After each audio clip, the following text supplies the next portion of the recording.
বাপরে কত মোটা বই বে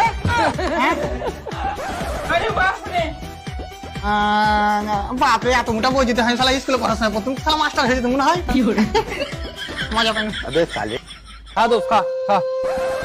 কি পারবে লারা খাবি না কন্ট্রোল আটা মাইখে দিছি তাও তো কাজু কিশমিশ খাইতে হবে নাকি এই টাইম আবার কে ফোন করলে রে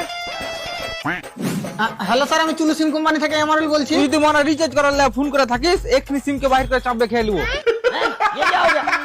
আরে স্যার আপনি 7 বছর 17 দিন হয়ে গেল এখন পর্যন্ত রিচার্জ কেন করছেন না কি ব্যাপার বে এক এক দিন মনে রাখছি তোর বহু সিম নাকি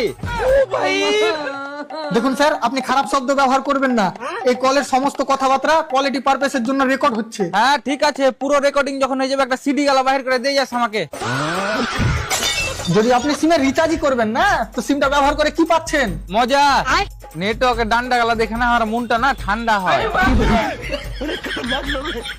হবে তুই যখন জন্ম নিস তখন কি তুই নার্সের হাত থেকে ছুটে পড়ে গেছিলি নেটওয়ার্কের ডান্ডা দেখা কার মন ঠান্ডা হইবে আরে মারা আমার কারের সাথে কথা বলার ইচ্ছা হয় না আমি কেন করবো রিচার্জ তা কেন ইচ্ছা হয় না তুই হ্যাঁ নানা লাগিস নাকি বে যে তোকে বলতে হবে আর এমনিতে যখন আমার দাদার কথা বলার ইচ্ছা হয় তখন আমার সাথে ফোন করে কথা বলে লাগে আরে স্যার আপনার সিমে রিচার্জ না থাকলে আপনার সিমে ইনকামিং কল বন্ধ হয়ে যায় আপনার দাদাও ফোন লাগাতে পারবে না আমি করলে লাগবে না আর দাদা করলে আসবে না তুই দিনে 36 বার ফোন করছিস তুই জাদু কর নাকি বে আরে দাদা আমি কোম্পানিতে কাজ করি আমার কাছে কোম্পানির সিম আছে তার লাগি কল যায় কেন বে তুই হ্যাঁ দাদাকে যেতে লোক একদিন নাকি হ্যাঁ দাদা কোম্পানিতে কাজ করে আচ্ছা বাহ বাহ কোন নেটওয়ার্কের কোম্পানিতে কাজ করে নেটওয়ার্কের কথা বলতে পারবো না কিন্তু কোম্পানির নাম রকেট সাবান তৈরি করে